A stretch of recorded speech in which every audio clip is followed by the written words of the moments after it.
Welcome to episode 1 of this Let's Play series. We are playing Old World. My name is Daz Tactic, and welcome. So just before I start, a big special thank you to my Patreon supporters. It really does mean a lot to me that you continue to support my content. And if you are watching this and you do enjoy the content, then please consider liking and subscribing or commenting. Any interaction with the video certainly does help a lot with the YouTube algorithm, which does tend to punish these sort of long format series nowadays. It's sort of they don't promote them anymore. They used to be good. Used to be great. The golden age of Let's Plays, but that's basically behind us. So if you do like the content, it certainly does help to have any interaction at all with the video. And actually, while I'm sort of doing all the self-promotional stuff, I've got a Discord. There's a link to my Discord in the description. You may want to sort of go there that's probably the best way to contact me, and also the rest of the community that is actually sort of that does go to Discord. If you've got questions, you'll be able to sort of ask there, and there'll be people, very like-minded people, will sort of then be able to respond and do different things that way. Also, I will sort of point out that I live stream on Twitch nearly every single day, and I do it at the time that's pretty suitable for Europe and America as well. So it's sort of like if you're in Australia, it may be too early in the morning for you, but generally for Europe and America, it sort of works in pretty well. But if you are watching any of these sort of games and you're thinking, I wonder how something works or whatever, come and just jump into the live stream and ask questions. I really do welcome that. I find it very collegial, the actual people that are in the chat as well as doing it, and it's really quite a special time for me. I really do enjoy it a lot. It's sort of like hanging out with not just a few friends. There's a fair few of us now that sort of do hang out at watching the live streams, but it's very much, I do like that interaction, and of course there's a lot of people that do know an awful lot about the games, more than what I know, who can also answer a lot of the questions. So if you do have questions about things, just jump in. Really do welcome that. Anyway, and there's also got merch as well. There's a link to some merch that I've just gotten recently, and actually I'm wearing some right now. I'm just looking down at it and thinking, that looks damn good. It's actually really good quality. I'm really quite happy with it. So anyway, you're Cyrus, the King of Kings, the ruler of Persia. Named king upon your father's death, you have had to fight for independence from other rulers, to whom your ancestors paid tribute, even seizing the throne from your grandfather, Astyages the Younger, the last king of Media.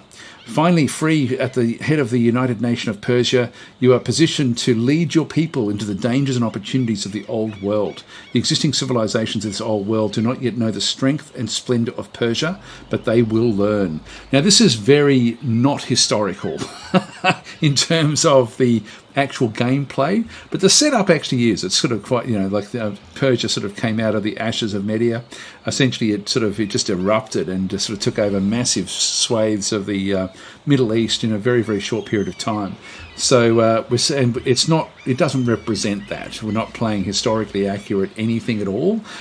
This is literally just the way of just getting started. So these are the two main characters that we actually have through here. We've got King Cyrus, age 26, and his grandfather, age 65. So Astyages the Younger, the schemer. So that's his sort of trait, his main trait. Let's found our capital. Now, when you come into this particular game, so many things will impact the way that you play, and your start is one of those things. And so playing as Persia, we start off with a city site in through here that we control as Persia. This is not a city just yet. We have to create a city. Now, there's a few things to take note of, and I'll try not to sort of lump everything out in one video, so I'll try to sort of spread out the information a little bit over the coming videos. But in this case, you can sort of see that we've got like a river that runs through here down into the ocean, and then the ocean then continues back out. Now we're playing with the with like the islands map, or the sort of like, what's it called, archipelago map. So there's going to be water connections all over the place. And so quite often what you do is if you hold down the B key, or if you go down and go to show rivers and roads overlay, that will show the rivers down through there. So you can sort of see where the rivers actually end up extending to. If we go to the trade network, this then sort of shows where there's connection that we can see. And so the connection is actually coming from here. If I just click on B, we don't have a city in here yet, but if the river can go up through the trade network, that will then trigger the same trade network. So this is important for us to get connection between cities. We need to have a connection through rivers, roads, or ocean. So in this case, if we set up over through here, we wouldn't have a connection to either one of these. So this is not a great spot. Having said that, we also then, if I press the M key, I can then see what the various resources are around us. And so we have fish in through here and here, which give us 15 food if we harvest them, but it's also going to give us food if we develop those sites up. We've got iron ore through here, which is quite good, and we've got sorghum over here, which could actually then create like a farm. And that was it. We've got a goodie hut over there, which we'll go and get pretty much at the start.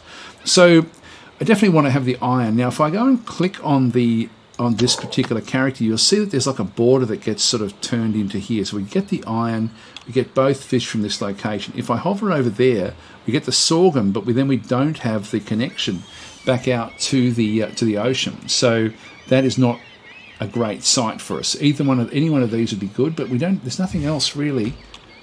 Oh, there is actually the crabs, or what is it? It's dyes. Actually, that's good value down through that side. If I go there, I actually get the dyes. I get everything from there.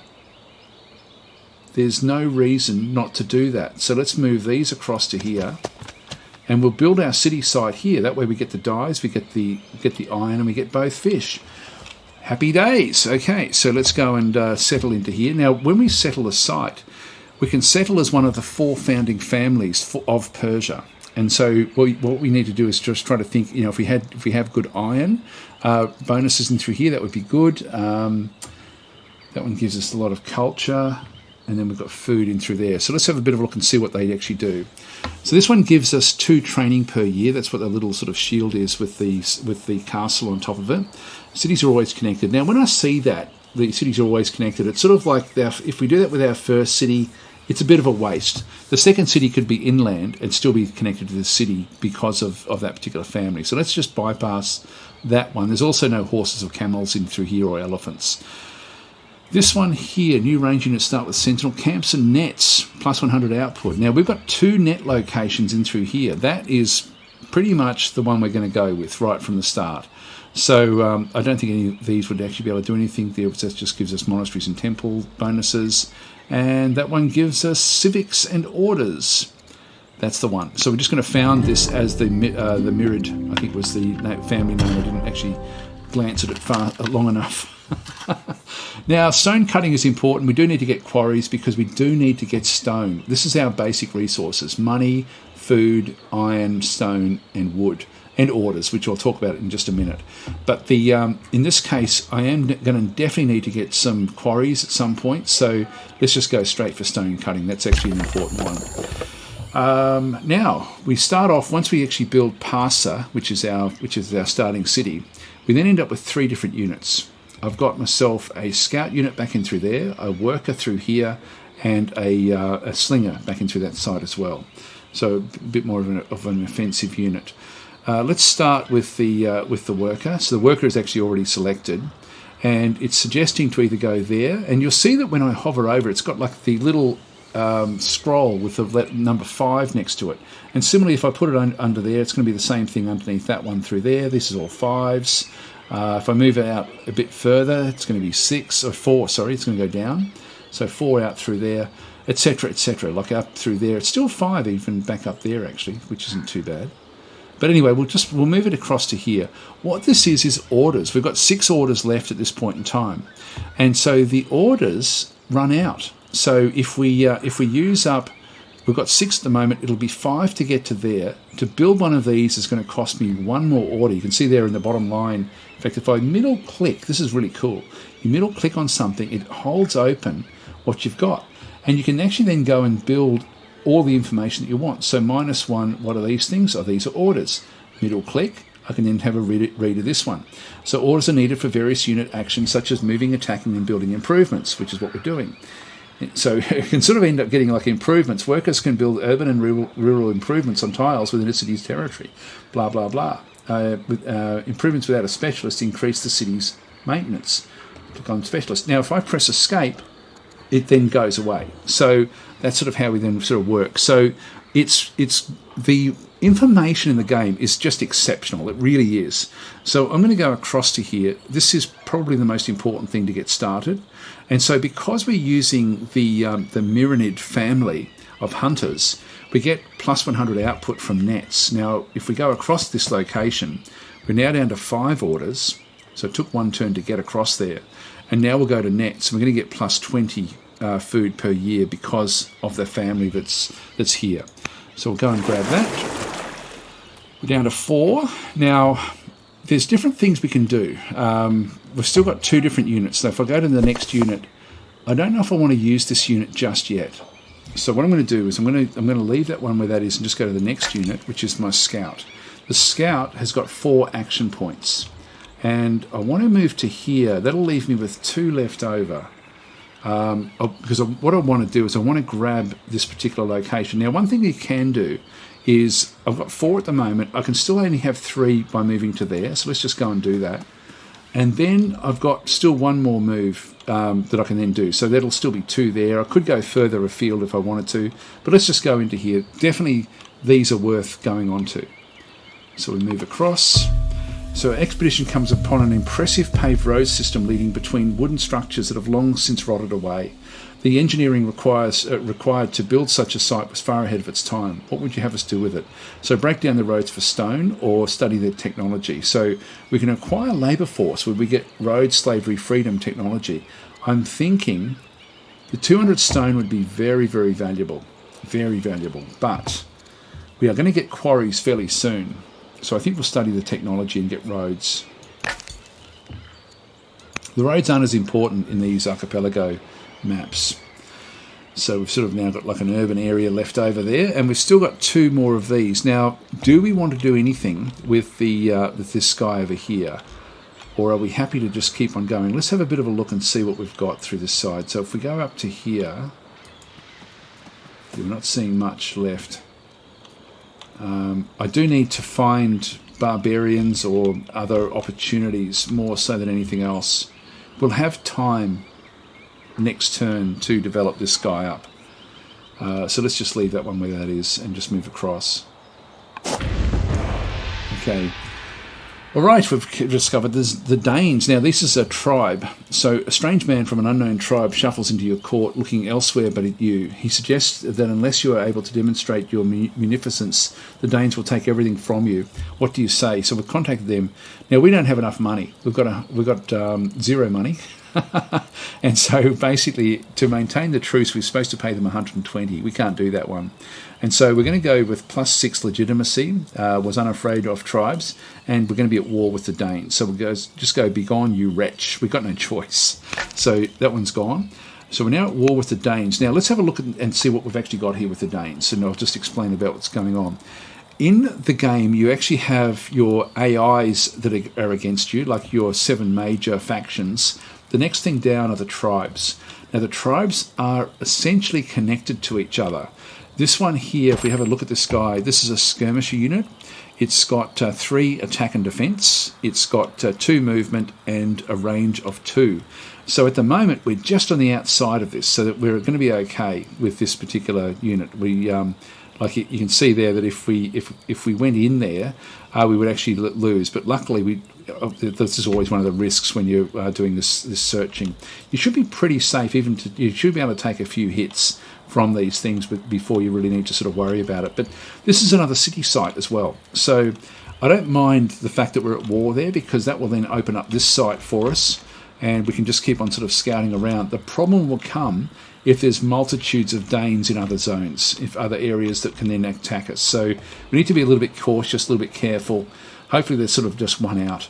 The next one down is just barbarians, which you're always basically at war with. But these ones you can actually form relationships with. So we'll end the year there, because we ran out of orders. And we've got 9 orders. This guy is still operating in here for 2 more years. What I want to do is I want to move this one across to kill off the Danes. Now, they've got 3 years before they bring in another character. So let's move across. So we'll move that one across. We've got 6 left. Now, we can still add a general to this one. We've got 3 candidates.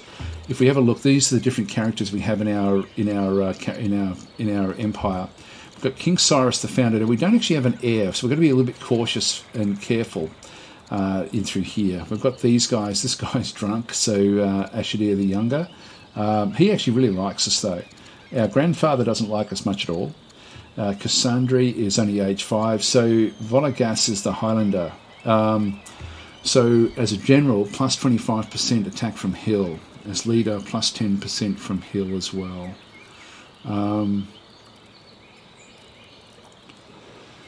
Okay, so do we go with him as the commander, or do we go with King Cyrus? He is a hero unit. As a general, heal in neutral territory, which is very, very valuable. Yeah, I think we might put the King Cyrus into here. This could be a very short-lived playthrough if we don't end up with an heir and we actually end up being killed by the Danes. So let's just see how we go. But I think what we'll do is we'll just go across and add a general. I can also promote the units. Let's add the general. So we do actually have King Cyrus down in through here. I can choose him. It'll cost me 100 of the training, and it'll consume one of these, but that's okay. So we end up with +1 movement. We've got +6 there. I wouldn't mind that one. Yeah, I'll go with the healing. I will actually go and do this one. So I'll choose that one. So we've now got the general on board. We can't do anything else with this particular unit. Let's go to the next unit, which is the scout. Let's go down into here. Now this is again, I don't like, just a bit of a tip. If I can go there, I won't go to there. I'll just see what's actually this way. That looks like it's the edge of the map. So let's now move this one back out, and we have one more left over this way. So let's go and start to head down this way. All right, that's got that one done. We'll end our year there.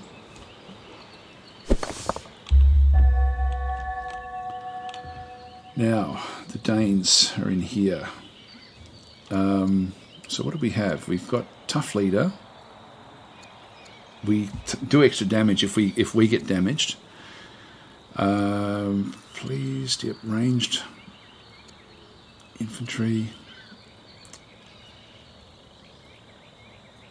Plus 20% in national territory. Okay, tough. Yep, and that's okay. So it doesn't really matter where we go. We don't get any real bonuses from attacking from the hills or from the urban areas. In fact, from the urban areas, a siege into us as infantry form, we get plus 25% protection. So let's just go and do that.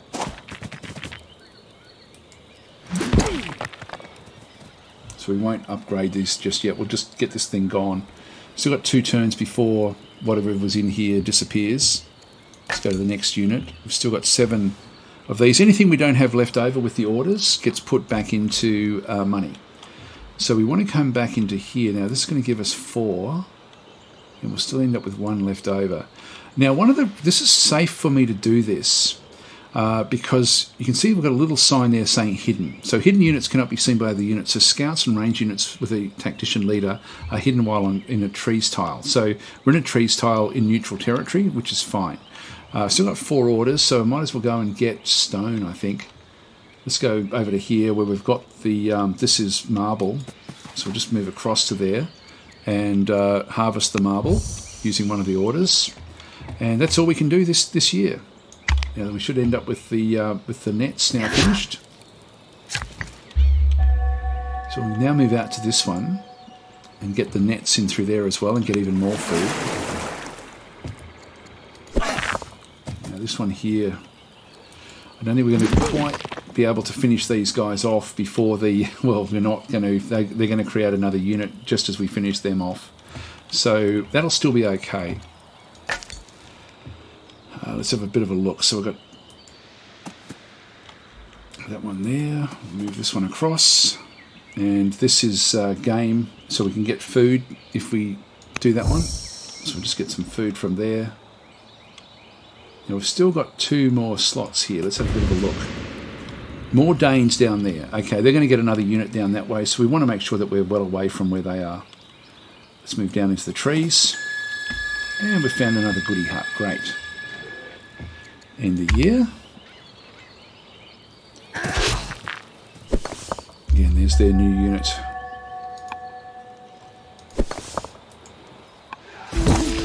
Okay, during the battle, cowardly Danish leader King Rolf fled the battlefield, abandoning his wife and 2 daughters, now in hiding. He appeals for us for mercy, hoping to buy back his imprisoned family. What, if any, mercy shall we show our enemy? His craven display was ransom enough. So the Danes plus 40 opinion for 40 years. King Cyrus the founder becomes gracious. Now we need their land. We actually need their land. His family is the cost the cost for cowardice. So in this case, we basically, the Danes minus 40 opinion for 20 years, plus 2 legitimacy, took a tribal royal family. So we make we make Satiera, the Dane courtier, the court minister, and we adopt Barsine the Dane. So legitimacy, ruler adopted a child, so we get -4 legitimacy for that one through there. Now this would then become our heir. That's interesting. Actually, that's quite interesting. Everyone has a price. So the Danes, now I don't want peace. I don't want peace.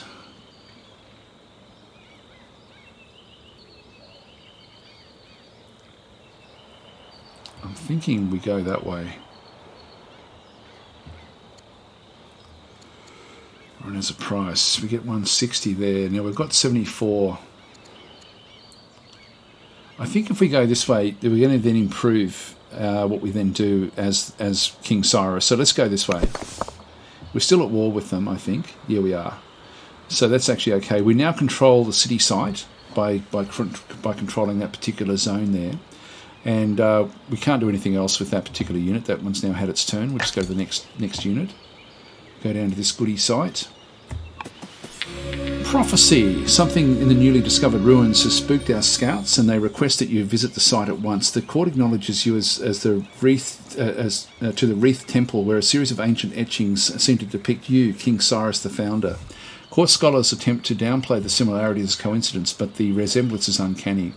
It's a sign that I have been chosen, so it becomes righteous, divine, or superstitious. Perhaps it's a distant ancestor, becomes loyal, inspiring, or cursed.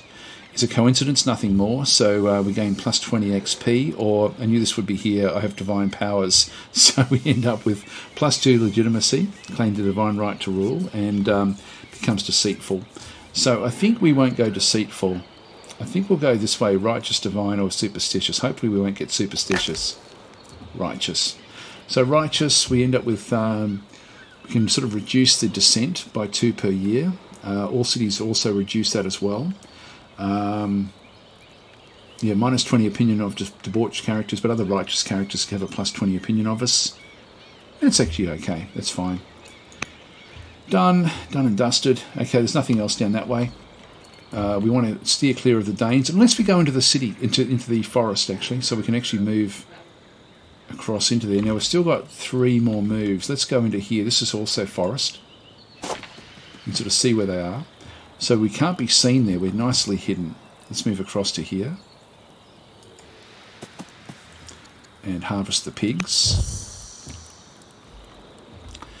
So while we're in the forest, this is all good stuff for us. Okay, that's what we can do. We'll end our year there. We ended up with 4 left over, so that will actually just convert into money.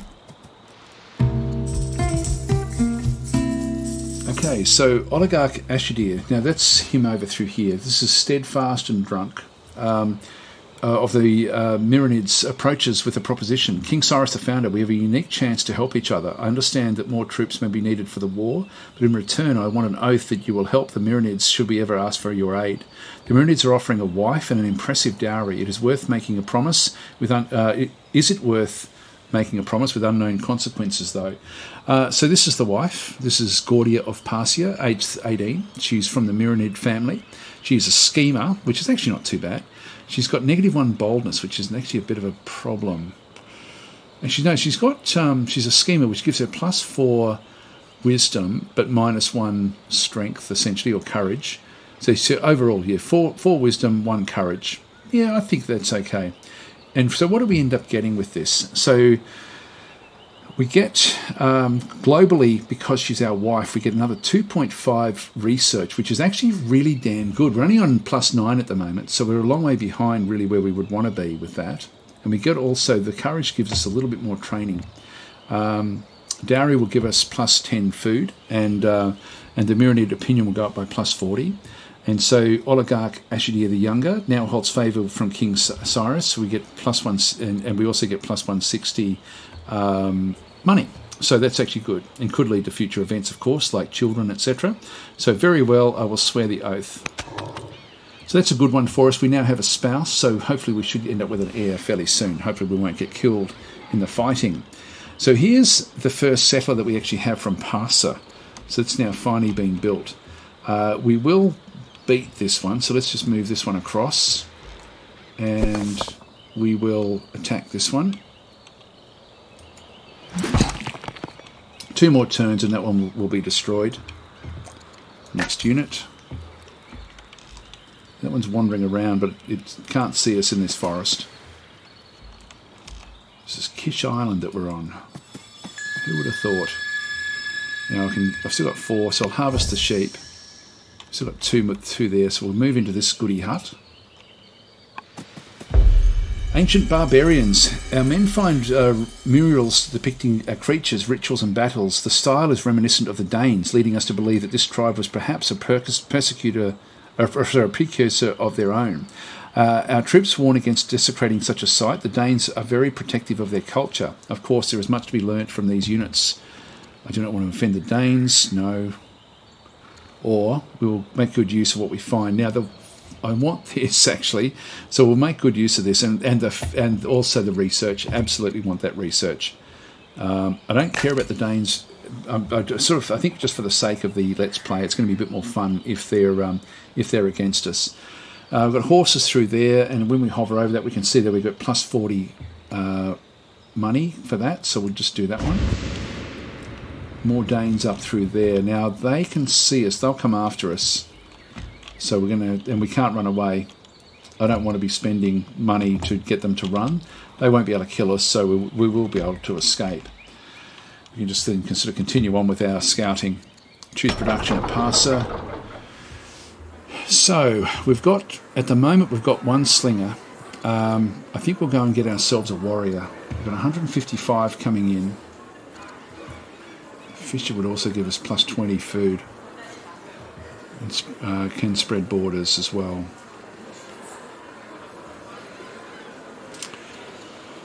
Or do we go with another settler? No, I think we definitely need a warrior or something like this. Let's go that way. So we'll do that and close that one. We need to now choose research.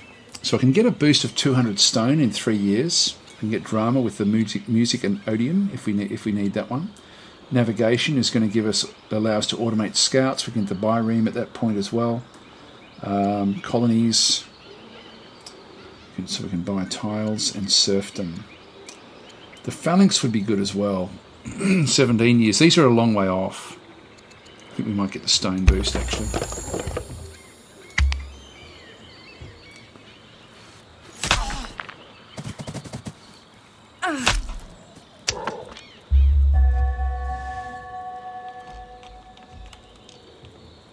Now, if we go into there, I can found a city in here straight away because we're claiming this site. We've got the river that then goes back out to here. So we do actually have a river that runs into here as well. Like if I press N, that's the river connection. So that's okay. The rivers are very, very short here. But if the game does... Do we see any rivers that run inland? No, we don't actually. We're not sort of seeing rivers that sort of extend more than just streams that are coming. This is the only one that sort of goes to any sort of depth. So if we press N there, we can sort of see that this one does have like a river connection back through there, but there's nothing really extensive. Yeah, so this is really we're on the coast anyway, so that would be fine. This one we do get the crabs, we do get the citrus in through that side, so I think we'll just settle in here. And so we've already got the Myrinids set up once. Let's go with something a bit different now. Monasteries and temples, or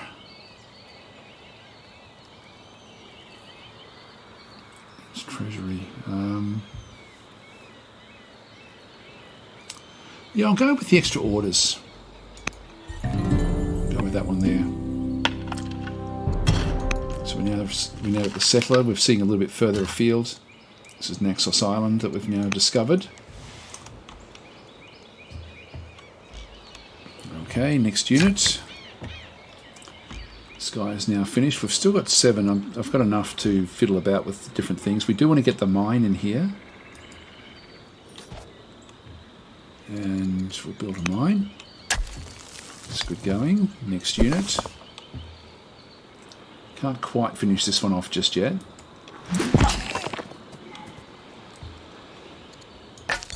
And the scout has taken a little bit of damage. We're sort of seeing the edge of what's happening in through there. Let's just move up through here. Okay, so there's coast in through there. Take that one. We've still got 2 more. Actually, we're out of movement, and we're now hidden away, which is good. I didn't realise that we'd actually run out of this. So Carmania, back in through this side. We'll get ourselves a worker. We don't actually have any workers, so we'll get a worker from there in 5 years. We'll end the turn. And Danes are having a crack. Okay, so keen to indulge in the pleasures of the flesh, Queen Consort Gordia, your wife, is wanton. That's not good. I guess it's not good. So it gives her... What does it give her? If I just middle click that again, we end up with a charisma. So she gets +2 charisma, but -1 discipline. And so she ends up wasting money. Pious characters won't like her. Wanton characters will. Included in carnal, so it must be wanton, debauched, drunk, or romantic. Okay, so anyway, that's her. Not a nice lady. Well, she hasn't given us a heir yet. Now we've got slavery or freedom. This is a tricky one because not because of the modern aspect about it, but because of what it gives us. So we end up with 4. If we go with slavery, we've got 680. Civics at the moment, so we've got a lot of them there, and to enact this is 400. We get +4 orders, and that's very, very useful, but we get +1 descent per year as well. Our subjects will be free. If we enact this one, we end up with freedom in all cities, but we do end up with more research. Per urban specialist, which could be quite substantial as well over time. Capital city +2 culture per year as well. Ooh, orders or research? I'm thinking research actually. Yeah, I think we'll go freedom this time. It's time to choose your next ambition. What would the future direction of Persia be? So enact exploration, desired by the Mithranid hunters, or control 4 cities, desired by the Achaemenid statesmen. I sort of want this one here. We've got 2 already. We just need 2 more, and I know where those 2 will be. So because we know where there's more Danes. Choose the right of ambition in 5 years. Okay, let's do this one here. So has now started a new ambition, control 4 cities. So this is our first ambition that we're going to be going for. Okay, we can now kill this one. That one's gone. All right, so that one's fine. We'll just go to next unit, and this one we'll just keep on sort of now moving back through. That's going to give me a lot of money, actually a big money boost. So let's just go across to that one. Harvest the elephants, and there's another goodie hut. Star charts. Our explorers discover a cache of yellowed star charts in the ruins. The former inhabitants must be a tribe of great navigators. Who should receive these charts? Our scouts could use a direction. We gain a new scout, plus we gain 5 orders, or at astronomers we get a court scholar. Now, a courtier is a different sort of character. The scout we don't really need because we're surrounded by ocean. So I think we'll go with the courtier. So Mithridates joins the court. So the court scholar Mithridates has joined the court. His curiosity and insight will aid Persia in unraveling the mysteries of the world. So it requires Mithridates as court scholar. So we can sort of see there, we can have court soldiers, court ministers, court merchants, or court scholars in through this side. It does cost us 5 gold per turn, which will be okay. So all courtiers can serve as generals, governors, or agents, regardless of their archetype. Their ratings affect your global yields as 1/3 of the rate of the leader. So, for example, their charisma will increase your civics. Further, their opinion of you will increase or decrease these yield rates. So, as a scientist, become the court scholar. Welcome. So hopefully that will sort of then lead to more science. Now, we've only got one more slot, so I have to be very careful that I don't end up... Now, we know that there's not going to be any Danes in through there. We know there's not going to be any Danes in through this side. So we've got Danes there and there. That'll be where the next two cities are going to be formed. So let's just move into here and have a bit of a look around. I probably should bring this one back, but I probably won't. It could take one or two more hits. I'm out of time, guys. I'm out of time. Okay, I sort of this is one of these one more turn type games. I won't end the year yet. We'll start the next episode with the start of the new year. So, thanks for watching. I will catch you then.